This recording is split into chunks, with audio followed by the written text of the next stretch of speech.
The Tyranids are already the ultimate predator. They consume worlds, strip galaxies, evolve endlessly. But they possess one critical limitation. They do not truly use the warp. They travel through it. They shadow it. They disrupt it. But they do not command it. Now imagine that limitation disappears. Imagine a hive mind that learns not only to feed on flesh, but to feed on reality itself. The first signs are small. Too small for the Immaterium to notice. Astropaths begin reporting strange distortions. Not warp storms. Not demonic whispers. But silence. Dead zones inside the warp. Regions where psychic energy feels drained. Not suppressed. Not blocked or consumed. Entire psychic choirs collapse mid-transmission. Not screaming. Not burning. Simply going quiet. Imperial analysts assume this is another chaos phenomenon. They are wrong. A Tyranid splinter fleet enters a previously stable warp corridor. Imperial observers expect the usual shadow in the warp. Disruption, navigation interference. What they witness instead is unprecedented. The warp around the bioships bends inward. Not violently, not chaotically, but deliberately, as if space-time itself is being inhaled. The fleet does not ride the warp. The fleet pulls the warp toward itself. Inside the hive mind, something is changed. Tyranids have always adapted biologically. Now they begin adapting metaphysically. A new bioform emerges. Not a psyker in the human sense. Not a sorcerer. A saptic organism whose sole function is to metabolize warp energy. It does not channel. It digests. Warp stuff becomes fuel. Thought becomes nutrient.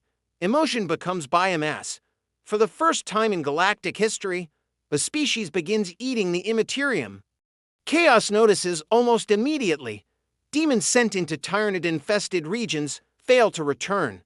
Not banished, not destroyed, unmade, their essence stripped apart and absorbed into the hive minds. Growing psychic lattice, Khorne senses fewer battle echoes. Tzeentch sees futures collapsing into singular outcomes. Nurgle feels rot being recycled. Slaanesh feels sensation disappearing. The warp is not being invaded. It is being harvested. The hive mind learns quickly. Warp energy allows instantaneous saptic coordination across interstellar distances. No delay. No lag. Every Tyranid organism becomes part of a single, perfectly synchronized consciousness. Fleets that once required weeks to coordinate now maneuver as if sharing one nervous system. Tactical adaptation becomes instantaneous. Imperial strategies fail within minutes of deployment. By the time a weakness is identified, the Tyranids have already evolved past it. Then the true horror begins. Tyranid bioships begin performing warp translation without Geller fields. They do not protect themselves from demons. Demons cannot exist near them. Anything that approaches the hull is metabolized. Converted. Warp becomes an ocean. The Tyranids become sharks. Chaos attempts retaliation. A massive demonic incursion is launched into a Tyranid-controlled system. Billions of demons pour into real space. They encounter a waiting swarm. No chanting. No rituals. No psychic duel. The demons simply dissolve. Their substance stretches, warps, and is pulled apart into psychic nutrients.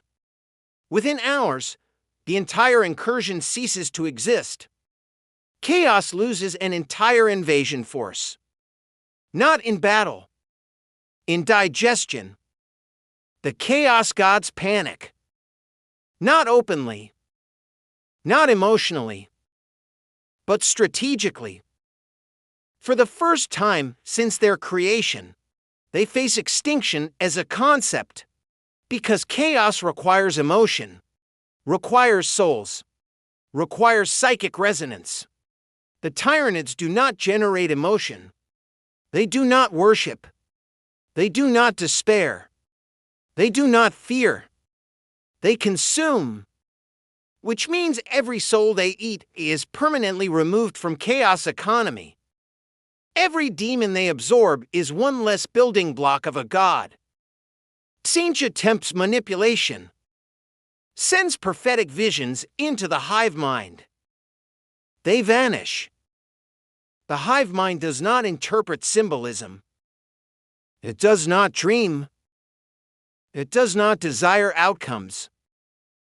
It optimizes. The visions are treated as data noise, discarded. Khorne attempts brute force. Massive warp storms hurled at Tyranid territories. The storms collapse, not instantly, but gradually, like hurricanes entering a vacuum. Their energy dispe or s consumed. Nurgle attempts infection. Warp plague seeded into Tyranid bioforms. The bioforms disassemble and reassemble themselves at molecular scale.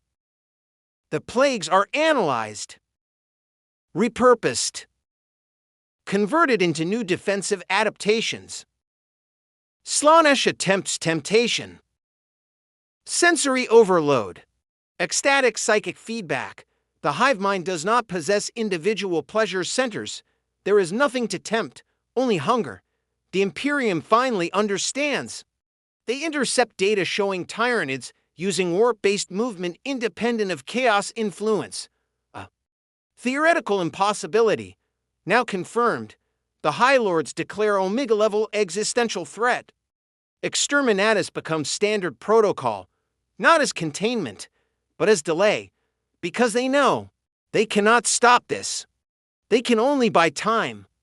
Entire Imperial sectors go dark. Not because they are destroyed, but because nothing remains. No biomass. No souls. No psychic echo. Dead, empty regions where even warp echoes are thin. It is as if those regions never existed. The Eldar realize the implications first. If the Tyranids continue, Slaanesh will starve. The Elder's greatest nightmare will slowly die. But so will everything else. Because the warp will be consumed alongside real space. The Eldar are faced with an impossible choice.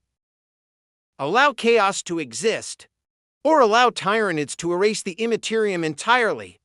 They choose chaos. They begin launching suicidal attacks on Tyranid warp organisms. Not to save humanity, but to preserve the existence of the warp itself. The Necrons observe silently. They recognize something horrifyingly familiar. This resembles their ancient war against the Stan. Star-eating gods. Except worse. Because the Tyranids are not individual entities.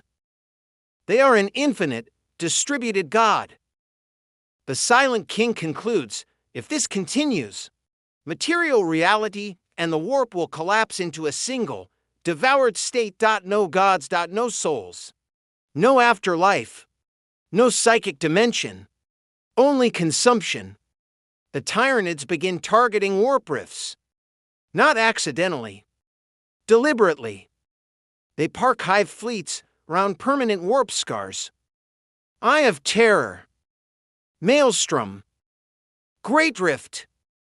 They do not close them. They feed on them. Slowly. Like parasites attached to an open wound. The rifts begin shrinking.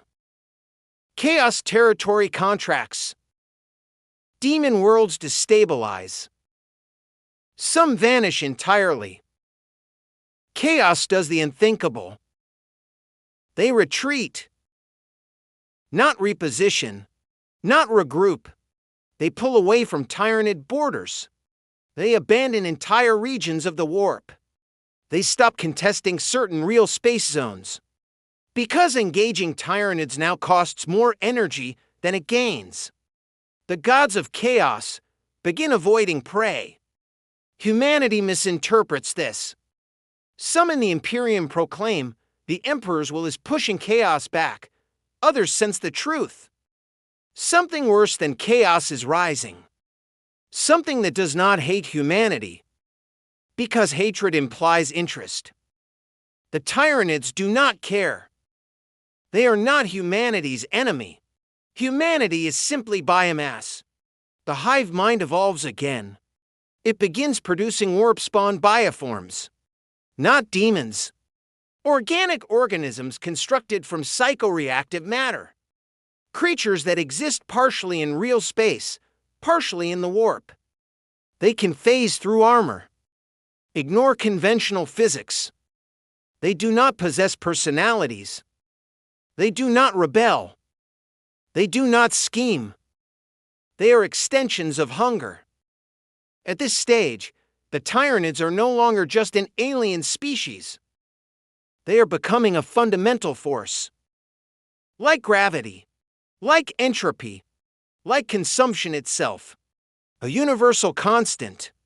The final realization spreads across every intelligent species.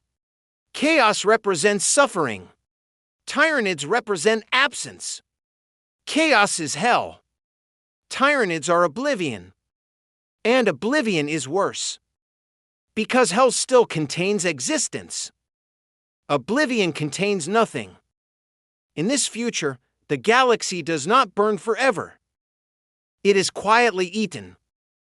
Not with screams. Not with grand apocalypses. But with efficiency. Star by star. Soul by soul. Thought by thought.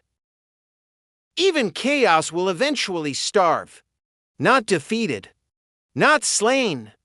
Forgotten. And when the last warp echo fades, when the final demon dissolves, when the last prayer goes unanswered, the hive mind will continue. Because hunger does not require meaning. It only requires consumption. If you enjoyed this existential Warhammer 40K What If scenario, subscribe for more cosmic horror, dark lore, and forbidden timelines. Comment which nightmare scenario you want next. The galaxy has worse futures than chaos.